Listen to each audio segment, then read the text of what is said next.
you find something in this that you can relate to, and then that you can take these tangible tips of how we push through to go and build and help more people, and to create whatever future you want in this business. So before I get started though, I actually want you to chat in. How long have you been a coach in this business?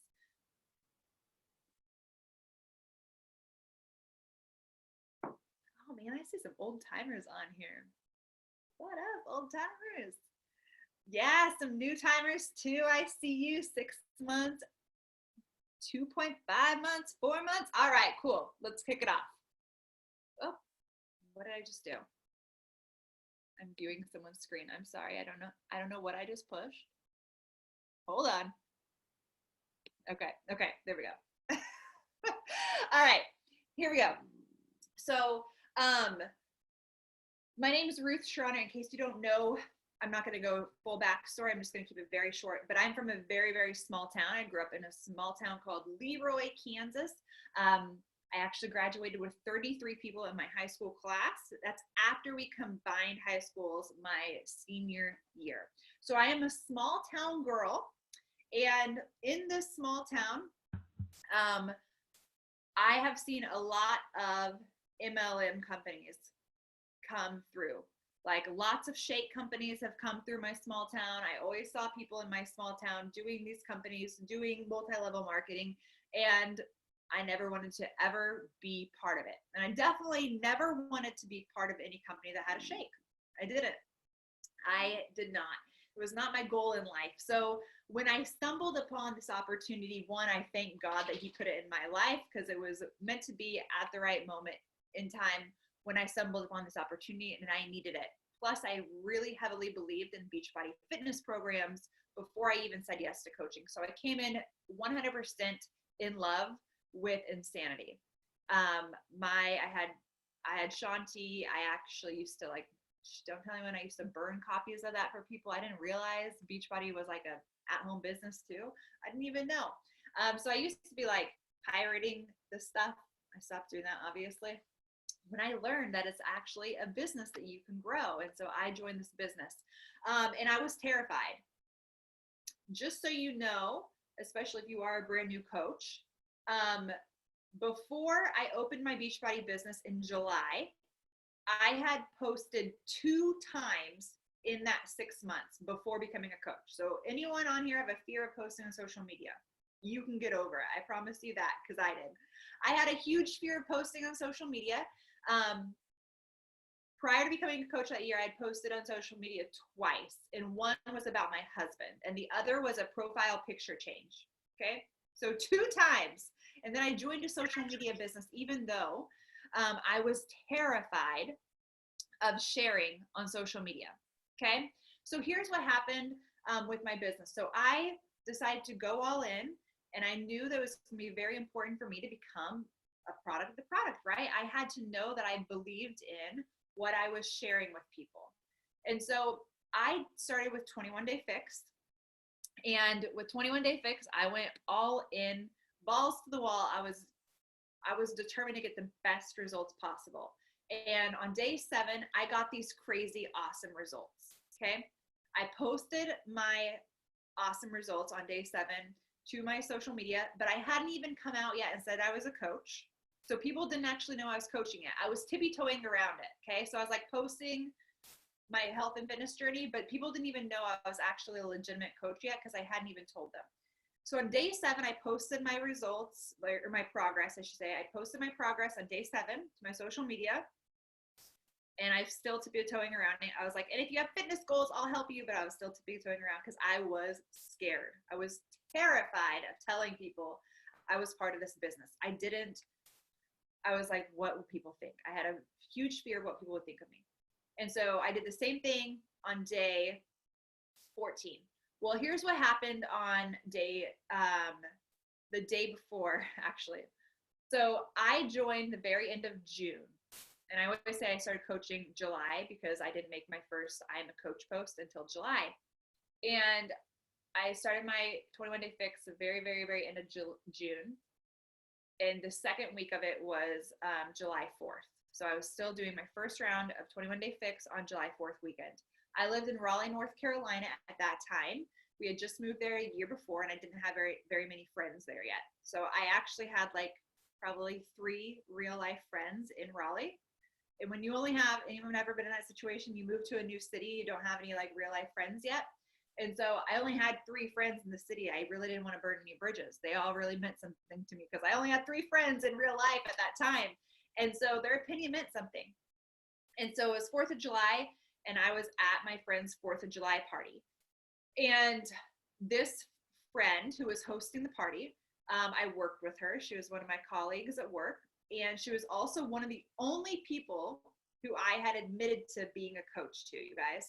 So one of the only people who knew I was actually trying to build this business. And I had enthusiastically told her about this business. I was so pumped about it. And since I worked with her, you know, we just always had lunch together. So I was telling her about this business all the time. So she was really one of the few people I'd confided in. So I go to her July 4th party that day, and we're having a good time, barbecuing, having some cocktails. We're all hanging out. And mind you, I'm 2 weeks into my coach journey. This was like day 12 of 21 Day Fix.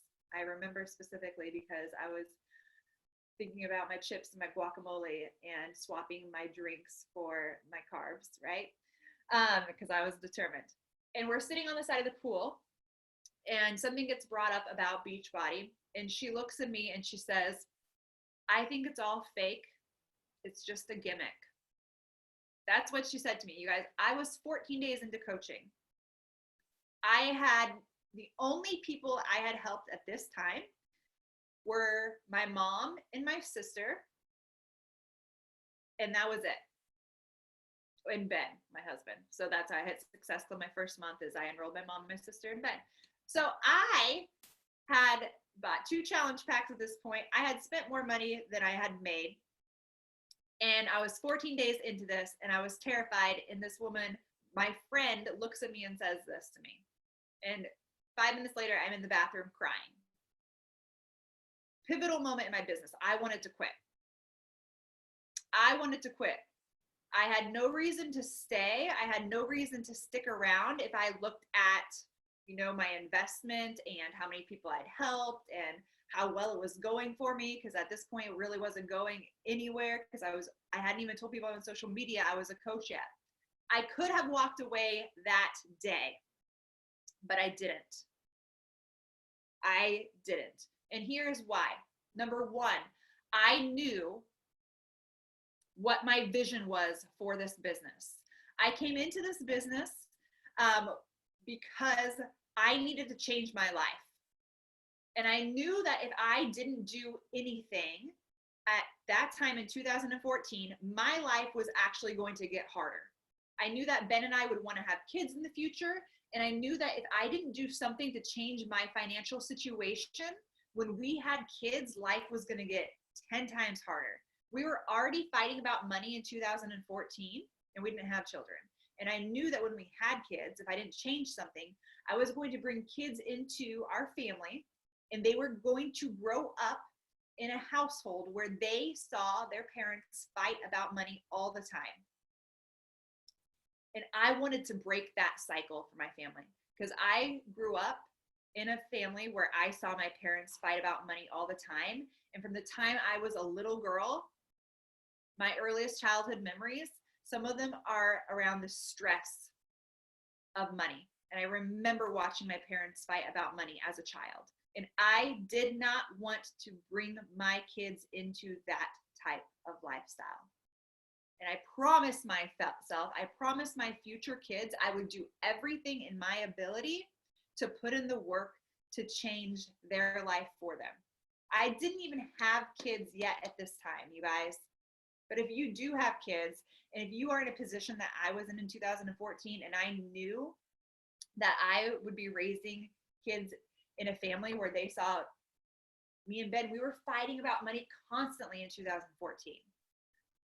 I couldn't look at my kids in the eyes in 2014 because they weren't there yet. But I thank God every single day I had a vision and a reason to show up and fight. And that when this woman said this to me, when I was only 2 weeks into coaching, I thought about my future kids and what I wanted their future to be like. And you know what I did that Monday after that Saturday? She said that to me. I showed up anyways.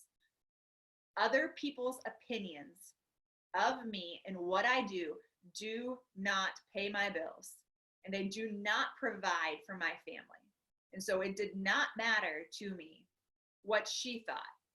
And you know what? My little twin babies, who this business brought to life through IVF, definitely do not care about what happened to me on July 4th in 2014. And they're not going to care when they're 15 years old either. They're going to thank me for showing up, and they're going to thank me for building this business, even when people looked at me and put me down. I knew my why. And if you don't know your why, if you don't know what you're fighting for, you got to figure it out.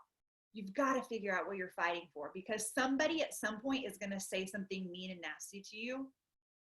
And you have to know why you are going to show up. Sorry, my dog wants to join now. So that was the first time I wanted to quit, and I pushed through. The second time I wanted to quit was about 4 or 5 months later. It was October, and I'll never forget this day. So I had pushed through. I rocked out, you guys. Let me tell you, if this lady thought 21-Day Fix was a gimmick, if she thought that our Beachbody programs didn't work, she lit a fire under my butt, and I got the craziest 21-Day Fix results ever. I was all in, and I just continued to change my body. And even now, 6 years later, rocking my postpartum journey, I'm figuring out how to reinvent my body with our programs, by following our programs. So to me, it was, let's prove her wrong. And I did. I proved her wrong with our program. And I just kept bettering my body with our at-home fitness programs. Because of that, I started to love myself. I started to love how I feel, and I wanted to pay this forward.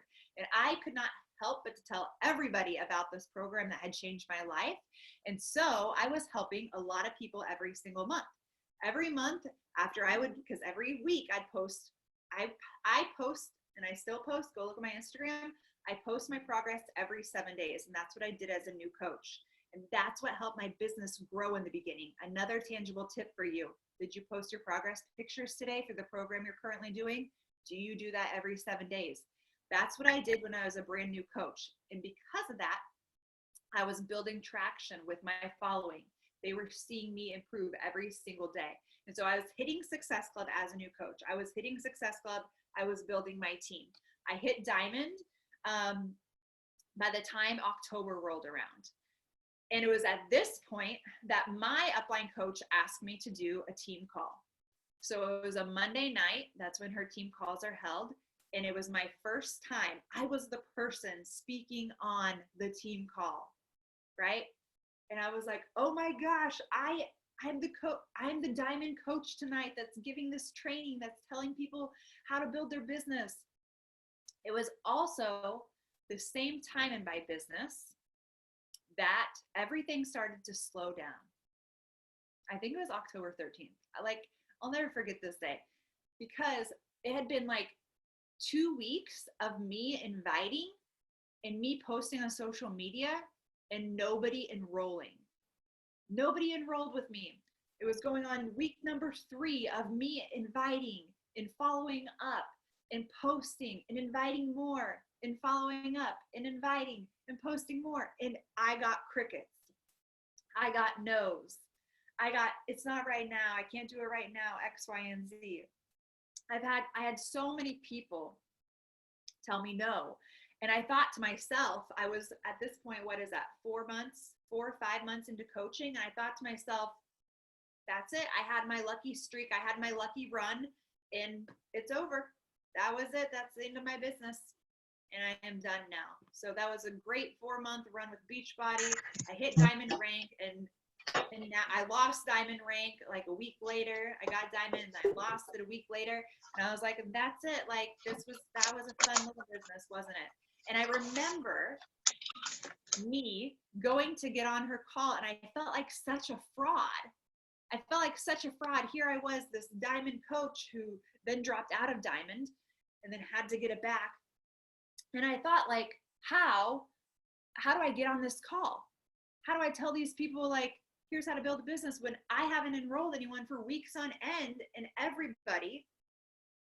no one wants to do anything with me.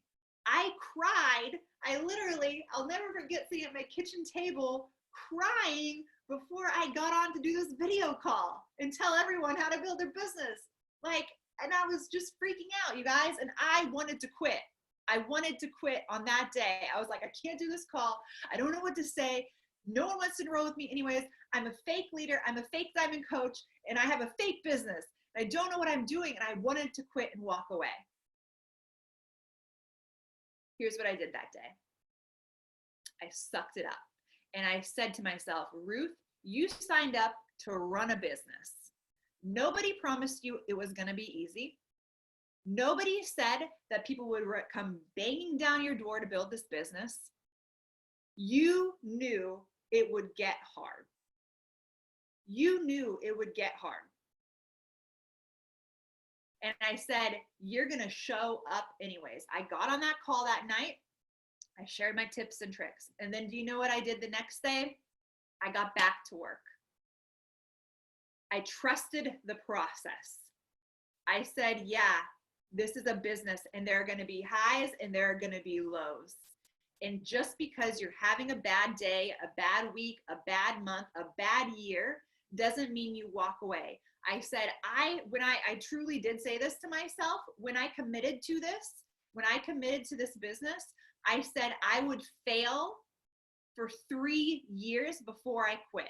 I promise you, because at the time Ben had, actually I said 2 years. So I did say 2 years, because Ben had 2 years left in his residency. And I said, I will fail in this business for 2 years. I will get 2 years of no's.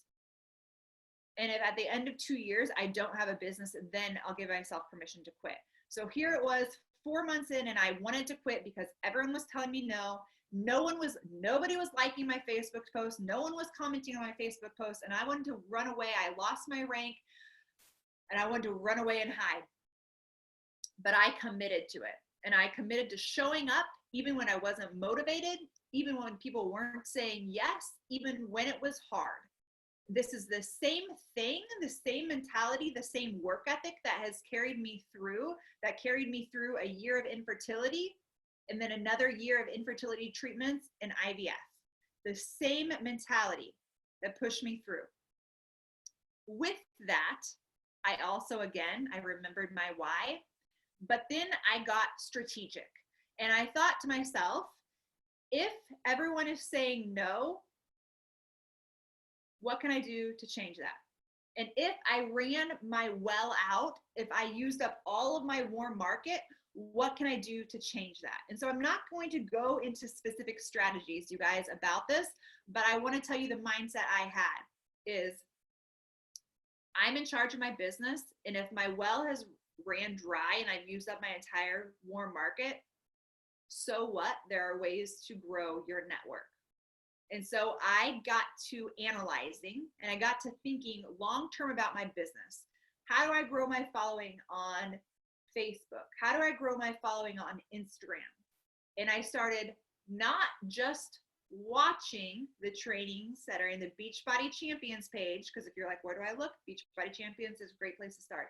But I started applying the trainings. I would do giveaways on my Instagram.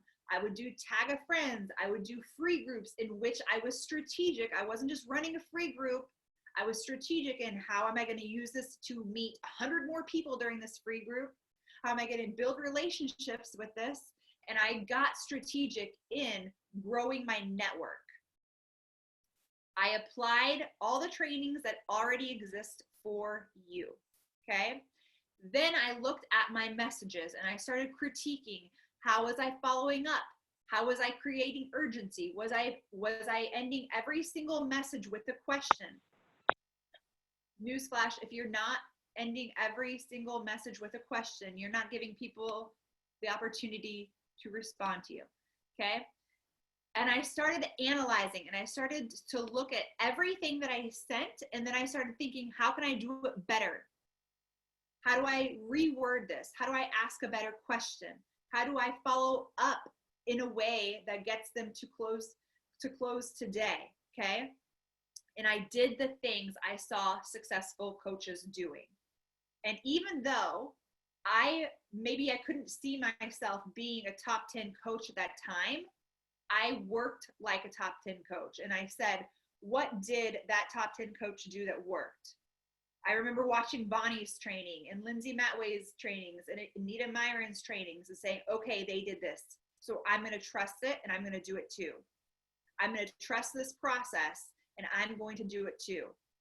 You have to work at the same capacity that the successful coach does that you want. So whoever's success you want, you have to say, what are they doing? And you have to trust that process and do those same things. Emulate how they are doing things in order to create the same type of success. All right, those are my takeaways. I talked way over my time. Ashley, are you on here? Hey, I'm on.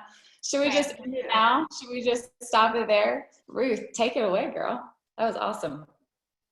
Okay, so can y'all hear me? Someone give me a thumbs up. I feel like I'm echoing in my room. Okay.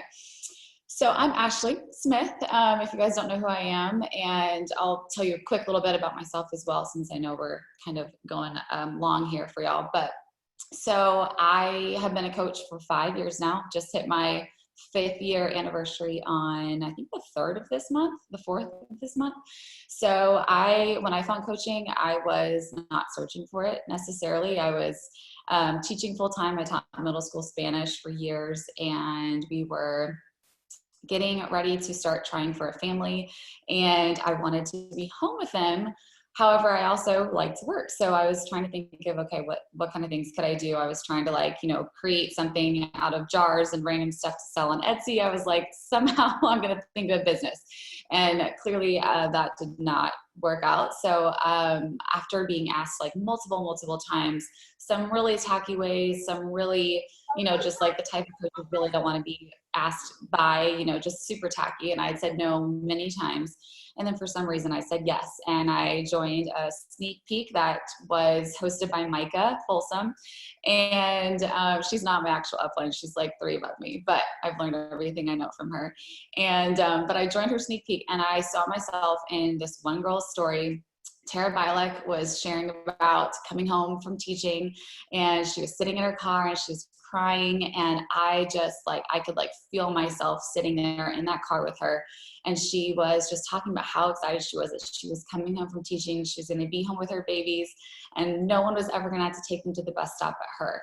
And I was like, oh, that has to be me. So from there, we did all of our research and we talked about things, and my husband was like, all right, let's give it a go. Let's, go ahead and see what you think about it, and let's just try it out. So that's kind of how I got started. I knew nothing about Beachbody. I had heard Shanti's name, never done a program, never done anything with Beachbody ever. So I started brand new, and I went kind of all in from the very beginning. It was kind of like I was gonna give it my all and see how it went. There was no really hesitation, because this was my plan. I was gonna work super hard and I was gonna make it something, and I saw quick success, and I was just plugging away.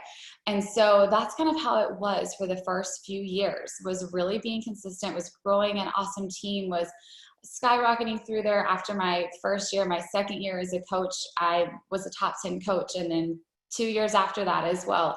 And our team was just on fire.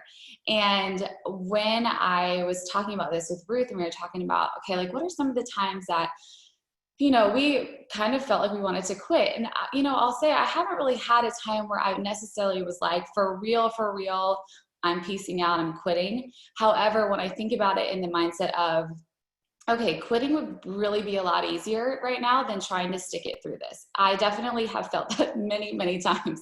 In the back of my head, I knew I probably wouldn't do it, but it definitely felt like the easy way out because there was just too much going on. So Ruth gave you some really tangible things, some really tangible moments in her business when she just felt like the well was running dry, or she got really hurt by a comment that somebody made. And that's so easy. All of us can see ourselves in that, right?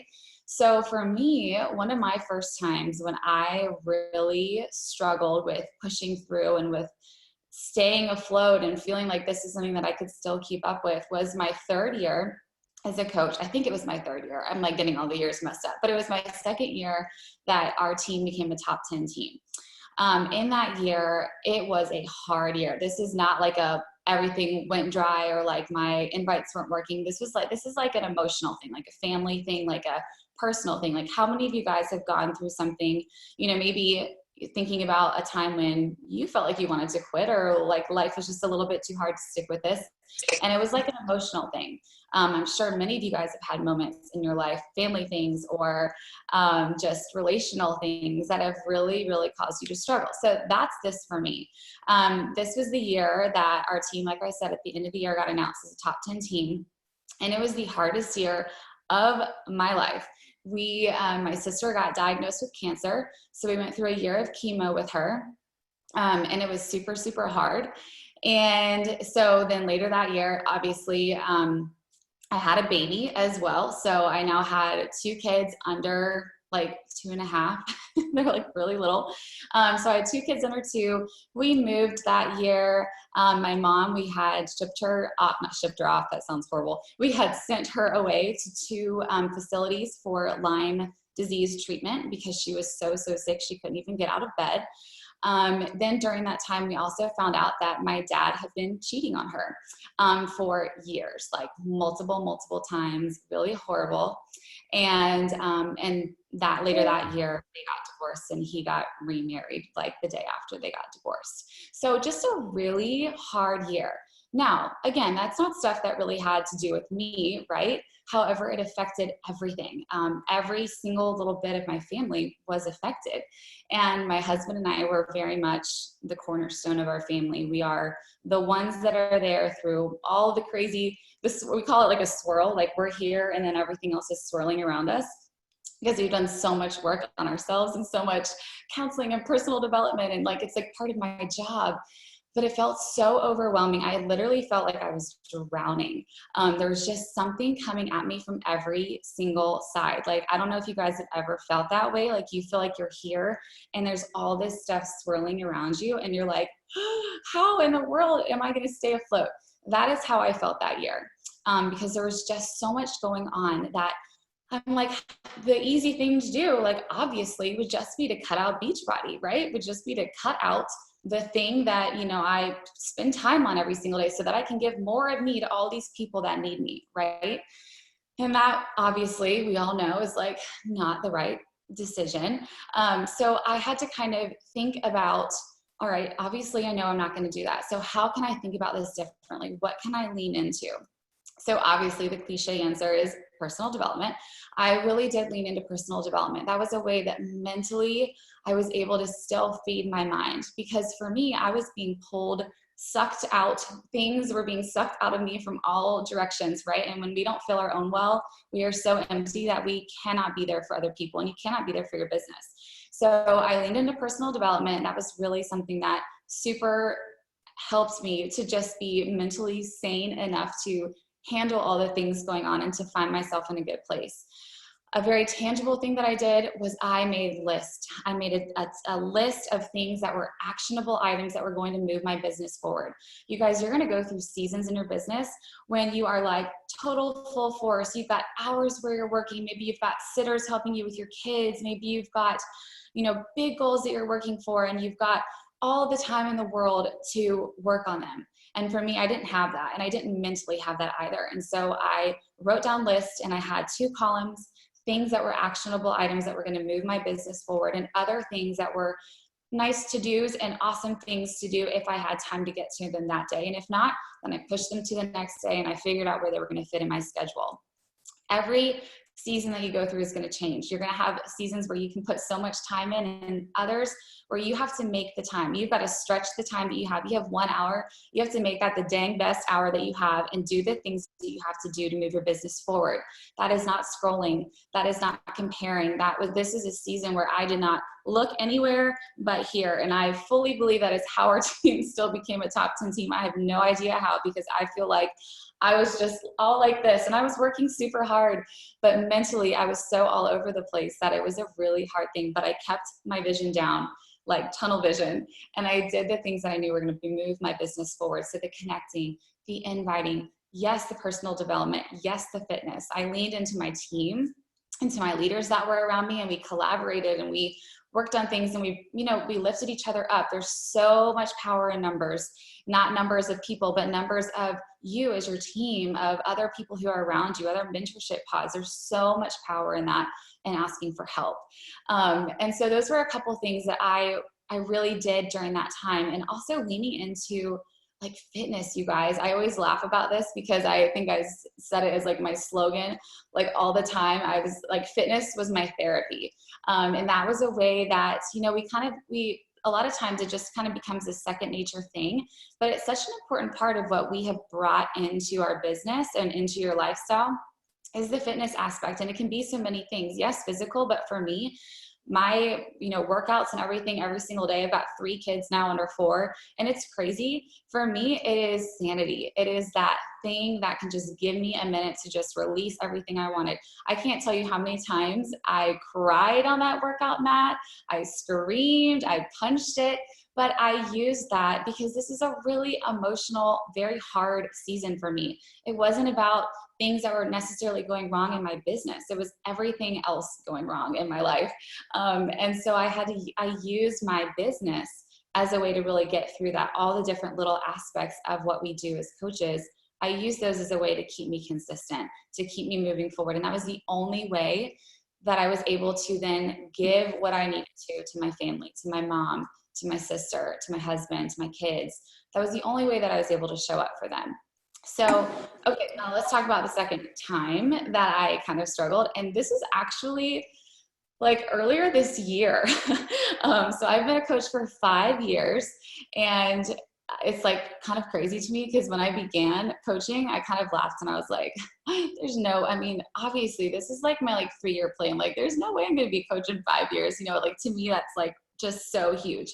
I struggle really, really hard with having a vision for like long-term. Like I know what I want for my family and I know what I want for my team, and I can set goals and things like that. But thinking like hugely, like when somebody says, what's your 10-year plan? I'm like, don't ask me that. I have no idea. I really struggle with that because to me that is so big. My husband is so good at thinking about long-term and thinking big picture. And I'm like, nope, this is what needs to happen. I'm going to do it right now. And then we're going to be done. And then we're going to check the next box.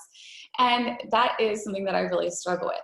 So earlier this year, I found myself in a position feeling very alone. And for me, that was a very weird sensation. Like it's very hard to explain. And I don't know if anyone has ever been there, if you've ever felt alone on this journey. But for me, I did. And I don't really know all the different reasons why I necessarily felt like that. But, our team had done awesome stuff. We've become a superstar team. We've been a top 10 team for 3 years. We've done amazing, really cool stuff. And so then all of a sudden I started sitting back and I started seeing all my leaders, and I started seeing all of them have these amazing teams of their own. What I always prayed for them, right? I was like, God, please help me be able to develop leaders who have their own teams and help them be successful so they can help more people be successful. And all of a sudden I looked around and I stopped and I kind of realized that all that had come true. And I had seen all these amazing leaders on my team have their incredible teams. And all of a sudden, for the very first time, I kind of felt like a fish out of water. Like I just didn't really feel like I belonged in my own team, which was so weird. Like I created this team, I started it. But for the first time in a long time, I feel like I had kind of forgotten what my vision was. And a lot of us, we've talked about vision a ton. You guys have probably all been on calls recently because all of us superstars came together talking about vision. And because a lot of us realized that we all were struggling with that at the beginning of this year, kind of just like, I don't really know. So for me, this was a time when I didn't necessarily feel like quitting, but I felt like, why am I even here? Like, what am I doing? I feel like I've done what I've needed to do. I've got these leaders who are doing their stuff and they've got their teams and they don't need me anymore. And the people that I grew this community with, I joined Beachbody because I wanted a community around me. Yeah, I wanted to, leave my job teaching and I wanted to be home with my kids, but I was thriving with this community around me, these women that were supportive and uplifting, something that I'd never really had in real life, something that I never really tangibly had in person, because it was like, you know, girls were catty and I had my own little crew and that was it. And so this was like awesome, like all these inspiring women. And I built that community together with them, and they kind of all had created their own communities off of that. And for the first time in a long time, I just kind of felt like this fish out of water. And I felt like, why am I here? What is my purpose anymore? Like, where's that community? I don't even feel that. So maybe I should just quit. You know, I've got, for those of you guys who don't know, I have a women's like apparel company as well online. And so I'm like, I could just, you know, keep doing that. And I've got 3 kids. Like I'll be plenty busy, even if I don't, you know, have coaching anymore. And then I caught myself again. And I'm like, Ashley, that's the stupidest thing ever. Like, just because you develop these leaders and you've got these women that are doing awesome things and you feel like you're alone, that's not a reason to quit. That's playing victim. Like, how many times have you played the victim card, right? Where you're like, oh, this is just not working out how I planned. And so, you know, it would just be easier to throw in the towel. And I started to take a lot of things personally, and I started to get defensive, and I just realized that was so silly. And so I found myself in this moment where I could either decide to just quit, or, you know, and feel like my community had all been broken up, or I could decide to start rebuilding and not leaving those other, you know, all these other coaches and this amazing team behind, but looking at the people who still needed me, right? Because from the very beginning, you know, you're growing your team, you're growing your community, and you want them to go off and fly the nest and do their things, and then keep doing that with the others that are still looking for that. So one thing that has really helped me this year to really just love that part of what I do, and to really kind of create that community again, and help me realize that I still have a place in here, and I can give a lot of energy and a lot of time, and what I have to share is still valuable for somebody. For all these new people coming onto the team, is that I started to do the things I realized, and I reflected, and I started to realize that the things that I kind of let kind of fly by the wayside in the midst of, you know, a lot of family stuff, and then kind of recovering from that, and then having more kids. It was just, I had stopped doing some of the things that I really loved that helped me feel connected to the community. You guys, community is a two-way street. Your team vibe is a two-way street. You have to show up, but you can't just expect them to show up too. So it's a push and a pull. So I realized that I had stopped really doing the things that I super loved and that super made me feel connected, which was small mentorship things, little mentorship pods where I was really spending time in there.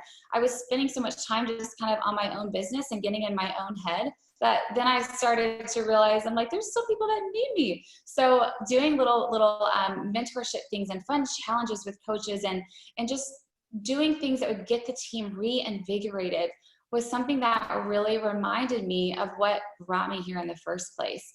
I had kind of gotten away from those things that I was doing so consistently, really consistent calls, consistent trainings, consistent resources for my team, and bringing in new things and new breath, things that made me excited. I got bored with where I was. I got really stagnant with where I was. And so bringing in some new things was something that really created that community feel again, and it reinvigorated, and we all of us started pulling at different ends to collaborate, and it was something that really started to kind of create that balance again. I started to feel that joy a lot more. I started to get more excited about things. I stopped being the victim and feeling like, you know, I was the only one here doing this leadership thing, feeling like I was by myself. And we started to just communicate and flow and vibe. So I know that my two kind of seasons are a lot different than what Ruth shared. Ruth had some really tangible moments that I'm sure almost every single one of you can feel yourself in. Now, I hope that not everyone has had moments like I have where you feel super alone and you're just kind of like, well, the team would be better without me. And I hope that you haven't ever had all these things in life that are just so hard. But unfortunately, you probably will at some point, right? Everyone has life stuff that just happens. And the one thing that I have learned over the course of the last 5 years, because really my 3 years, at least my 2 first years in bringing our team into the top 10, was that a lot of life is going to happen, and we have to make a decision to not fall victim to that, and to make a decision to use all the things that we do as coaches to bring us out of that. And I saw somebody post somewhere in the chat over here about, yes, I wish more people realize that what we do can be like therapy. And I really, really do believe that. When I sat down and I thought about this horrible, all these different seasons that I had gone through, all these hard things in life that were pulling me away and making me feel like quitting would be so much simpler. Those were not things to warrant a quitting mentality.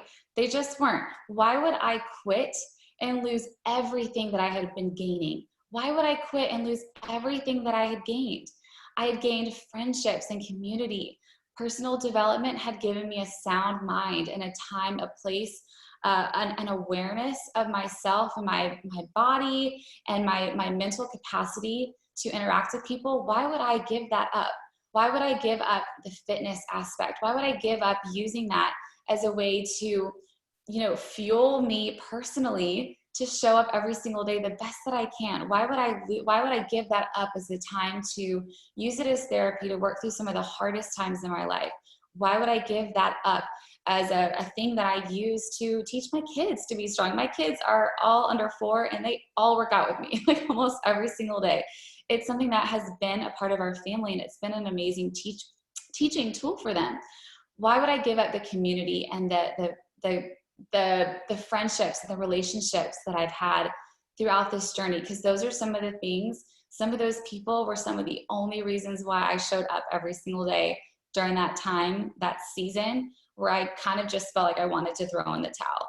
So when you guys get to a place in your business where you feel like if it's an emotional thing, if it's a hard thing, a family thing, a season you're going through that's hard, you have to stop and think about what you've gained from becoming a coach, what you've gained from becoming a part of this community. Because I'm sure you could write down 10 things, like right now, what have you gained from becoming a part of this community?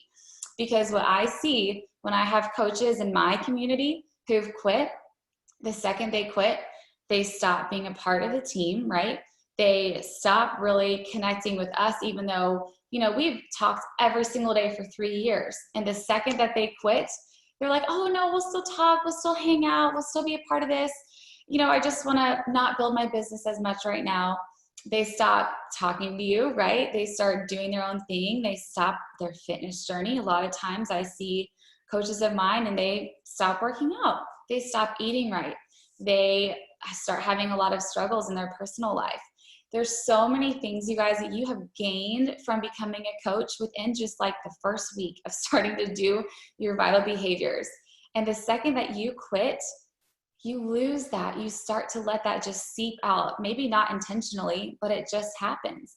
So what I challenge you to remember in seasons like that, in times where you're going through a really hard season, maybe it's divorce, maybe it's a miscarriage, maybe it's infertility, maybe it's a lot of hard life stuff that is affecting your family and which affects you, right? And it's even harder because you can't really share about it. It's not your story to share. That was my whole second year. It wasn't my story to share, but man, I was struggling.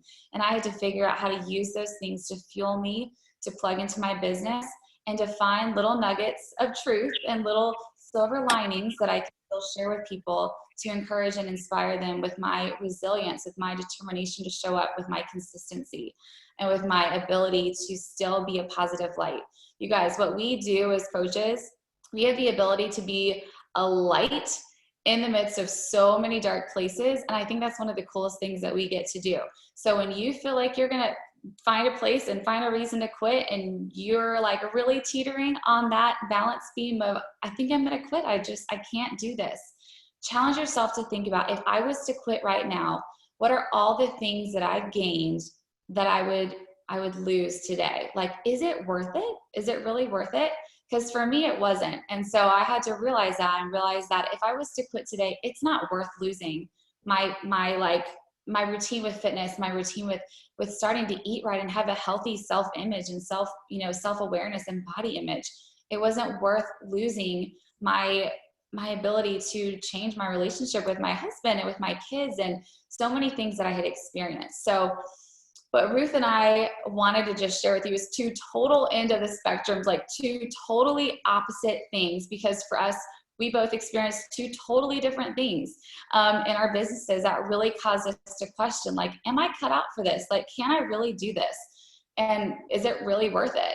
And so we want for you guys to hopefully have seen, like she said, a little bit of yourself in either one of our stories, or maybe have it somewhere tucked away in your pocket, so that when you hit a time when somebody says something nasty to you and it causes you to think, oh my gosh, I've got to just go shy away and I can't do this anymore. Or you have something come up and you are not prepared to deal with that mentally or physically or emotionally in your family or in your own personal life. I hope that you remember what we've shared with you tonight.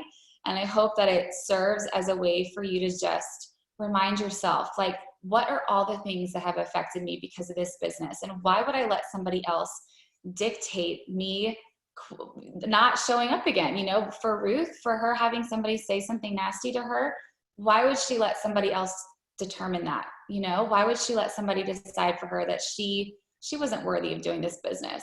Why would I let other family things and other things that are outside my control determine why I would just quit this business that I started because I wanted to change my family's life? And shortly thereafter, I realized that I had such a passion for sharing it with other women, because I never, ever, ever wanted for women to feel like they did not have a place to belong.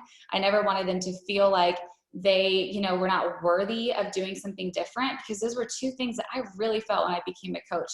I had never had anyone believe in me. It took me 3 years for my mom to even tell me she was proud of me for being a coach and for the things that I had accomplished. And I never want another woman to feel like that. So when you get to a place, I'm getting too wordy. So when you get to a place where you feel like that, I hope that you think about what we've shared with you tonight, and that there's some little tidbit or some little nugget that you can have pocketed away to take out, just to kind of remind you why you're here, your bigger vision, your bigger why, your selfish thing, I like to say. That's kind of like the why, your selfish thing that you're showing up for. And then also your mission. Like, why would you keep showing up for other people? I constantly find myself thinking about that. You know, I can easily show up for, it's easy to not show up, I should say, for things that are selfish for yourself. Like, yeah, you want to work super hard because you want to buy this, this lake house in the future, or you want to renovate your kitchen or things like that. It's super easy to just be like, oh, well, a couple days here and there off is going to be fine. But for me, when I think about my mission of the women that I want to reach and the people that I want to change their lives, and the reasons why I changed my life and what I want to share with them, and the reasons I never want another woman to wake up and scroll her feed and feel the way that I felt, that's something that I will not quit for. That's something that I will continue to show up for. So I encourage you to think about that too. Have your why, but have your mission field too. Have your mission of what you want to help provide for other people, because you will quit on yourself, but it's a lot harder to quit on other people. So Ruth, anything else you want to say? No, she's like, I'm good. We were like, oh, we'll talk for 30 minutes, 15 minutes each. Well, sorry, we got super carried away. And now I'm sweating. Okay, so I'm gonna go hug my baby, and I hope y'all got something out of that. And we'll post the recording. I don't know how to do that, but we'll post it for you guys at some point. So thanks for spending time with us, y'all. We talked your ears off, but I hope you got something out of it. See ya.